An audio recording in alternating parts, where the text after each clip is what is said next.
ওস্তাদ, তাহসিন ভাই যে শাবিন স্যারকে নিয়ে ভিডিও বানাইছে, আমার মনে হয় এখানে কোনো কিন্তু আছে। কি বলতে চাচ্ছ তুমি? না মানে এতগুলো মানুষ শাবিন স্যারের বিরুদ্ধে প্রমাণ দিচ্ছে, আমার মনে হয় শাবিন স্যার ভণ্ড। শাবিন স্যার এই কাজগুলো করছে। চুপ থাকো বেয়াদব কোথাকার। শাবিন স্যারকে চিনো তুমি? তিনি রমজান মাসে রাস্তায় পানি দিছে, অনেক গরিব মানুষ উপকার করছে। কি জানো তুমি? আমি অনেক কিছুই জানি ওস্তাদ। আবার মুখে মুখে তর্ক করে বেয়াদব কোথাকার। অনেক কিছু কি জানো তুমি? বলো। শুনবেন? তাহলে শুনুন। WhatsApp guys, this is back with another video. কেমন আছেন সবাই? আশা করি ভালো আছেন। সো আজকের ভিডিওটি কী নিয়ে তা আপনারা টাইটেল দেখেই বুঝতে পেরেছেন। ইয়েস, আজকের ভিডিওটি শাবিন স্যারকে নিয়ে। সো একটি ব্যাটারি ইস্যু নিয়ে শাবিন স্যারের ব্যক্তিগত এবং চারিত্রিক সম্পর্কে আমরা ভালো করেই জানতে পারছি। এ যেন কেঁচো ঘুরতে সাপ। সো ভিডিও শুরুর আগে আমি আপনাদেরকে তিনটি কথা বলতে চাই। নাম্বার 1 হচ্ছে, এই ভিডিওতে আমি তাহসিন স্যার এবং শাবিন স্যারের কারোর পক্ষেই কোনো কথা বলবো না। এবং নাম্বার 2 হচ্ছে, তাহসিন স্যার এবং শাবিন স্যারের মাঝে সামান্য একটা ব্যাটারি ইস্যু নিয়ে যে অনলাইন যুদ্ধ চলে আসছে, তার কিছু সঠিক প্রমাণ আমি আপনাদেরকে দেখাবো। এবং নাম্বার 3 হচ্ছে, কে ভণ্ড কে ভালো তা আমি এই ভিডিওতে প্রমাণ করব। সো এই ভিডিওটি প্রচুর পরিমাণে লাইক দিবেন এবং শেয়ার করবেন, যেন সবাই কে ভণ্ড এবং কে ভালো সেটা বুঝতে পারে। আর অনুরোধ থাকবে আপনাদের কাছে ভিডিওটি শেষ পর্যন্ত দেখার জন্য। So without any further due, let's begin.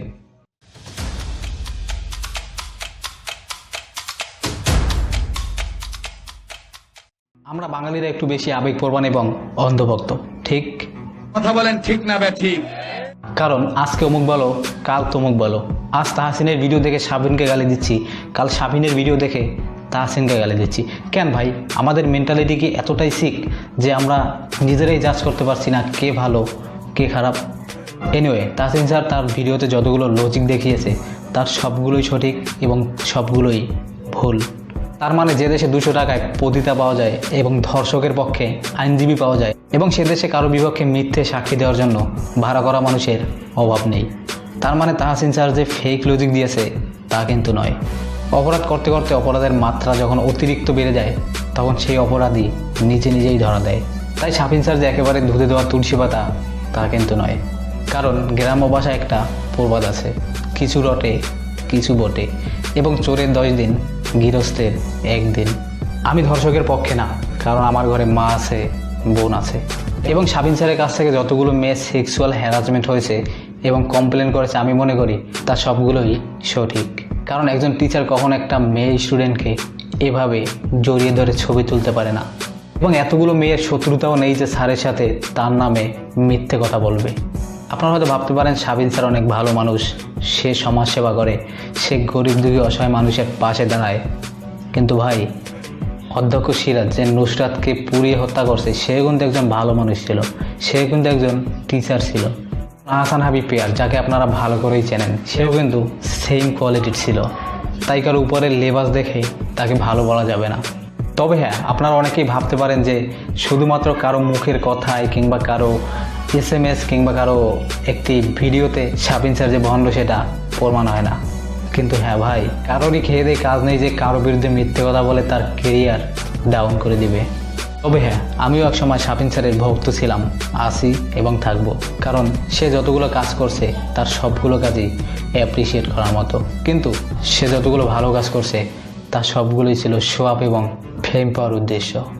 তা না হলে তিনি প্রতিটি ভিডিওতে আমার এত লাখ ফলোয়ার, আমার এত লাখ সাবস্ক্রাইবার, আমাকে এত লাখ মানুষ ফলো করে, এইসব কথাগুলো বলতেন না। আমি আমার আগের ভিডিওতেও বলেছি যে আমি শাবিন স্যারের সমস্ত কাজগুলোকে অ্যাপ্রিসিয়েট করি, কিন্তু লোক দেখানোটা না। এবং শাবিন স্যার সুপের মধ্যে ব্যাটারি নিয়ে যে একটা ফেক ফেসবুক লাইভ করেছে, এটাও ছিল শো আপ এবং ফেম পাওয়ার উদ্দেশ্য। একটা কথা আমি আপনাদেরকে ক্লিয়ার করছি, কারো অনুপস্থিতিতে তার গিবাদ গাওয়া মানে মৃত ভাইয়ের মাংস খাওয়া একই কথা। তাই আমি আমার ছোট মাথায় যতটুকু লজিক ছিল সেটা দিয়ে এই ভিডিওতে কে অপরাধী সেটা বোঝানোর চেষ্টা করছি। সো আপনারা জানেন বাংলাদেশে এখন ধর্ষণের মাত্রা অনেক বেড়ে গেছে। বৃদ্ধ থেকে শুরু করে 6 বছরের বাচ্চারাও এখন ধর্ষণ হয়। এই আমাদের সোনার দেশে শুধু কাউকে ধর্ষণ করলেই তাকে ধর্ষক বলা হয় না, ধর্ষণের যারা চেষ্টা করে তারাও ধর্ষক। আমি শাবিন স্যারকে ধর্ষক বলছি না, কিন্তু যেসব মেয়েগুলো শাবিন স্যারের এগেনস্টে থানায় জিডি করে তা সবগুলোই সত্য। কারণ ওইসব মেয়েগুলোর সমাজে একটা মান সম্মান আছে এবং তারা চাইবে না সেক্সুয়াল হ্যারাসমেন্টের মতো একটা জঘন্য কাজ নিয়ে মিথ্যে কথা বলতে। আপনারা হতে পারেন তাহসিন ভাইয়ের অন্ধভক্ত কিংবা শাবিন স্যারের অন্ধভক্ত, কিন্তু ভাই আপনাদেরও তো আল্লাহ তাআলা বিবেক দিয়েছে, বুদ্ধি দিয়েছে। আপনারা সেটা দিয়ে বিবেচনা করুন যে কে ভণ্ড এবং কে ভালো। সো আপনারও ঘরে মা আছে, বোন আছে, তাই কারো প্রতি অন্ধভক্ত না হয়ে নিজের বিবেক দিয়ে চিন্তা করে দেখুন কে ভণ্ড কে ভালো। এবং আমাদের সমাজে এখনও অসংখ্য লাল শালু নীল শালু ছড়িয়ে ছিটিয়ে আছে। আসুন আমরা এইসব ভণ্ডদের অ্যাগেনস্টে দাঁড়াই এবং কথা বলি। আর হ্যাঁ, আপনাকে বলছি, আপনার মাথায় যদি একটু পরিমাণে বুদ্ধি থাকে এবং লজিক থাকে, তাহলে আপনি বুঝতে পারছেন আমি এই ভিডিওতে কাকে ভণ্ড বলছি এবং কে অপরাধী। এবং এই পর্যন্ত যতগুলো তথ্য প্রমাণ আমি পেয়েছি কিংবা তাহসিন হাসান ভাইয়ের ভিডিওর মাধ্যমে দেখতে পেয়েছি, তাতে আমার মনে হয় শাবিন স্যার সত্যি এই কাজগুলো করেছে এবং সে সত্যি একটা অপরাধী। সো আপনারা হয়তো ভাবতে পারেন আমি তাহসিন হাসান ভাইয়ের দালালি করছি, কিন্তু না ভাই, দুজনই আমার কাছে সমান, দুজনই রেসপেক্টেড পারসন। দুজনের কাছ থেকে আমি কিছু না কিছু শিখেছি এবং অপরাধের দিক থেকে আমি মনে করি শাবিন স্যার অপরাধী। এবং আমি মনে করব যারা এই সকল ধর্ষকের পক্ষে কথা বলবে তারাও এক একটা ধর্ষক। সো সাবধান। এবং কারো কোনো কিছু জানা থাকলে কমেন্ট বক্সে কমেন্ট করে বলতে পারেন। সো দেখা হচ্ছে পরবর্তী ভিডিওতে নতুন কোনো বিষয় নিয়ে। This is Saif. আসসালামু আলাইকুম।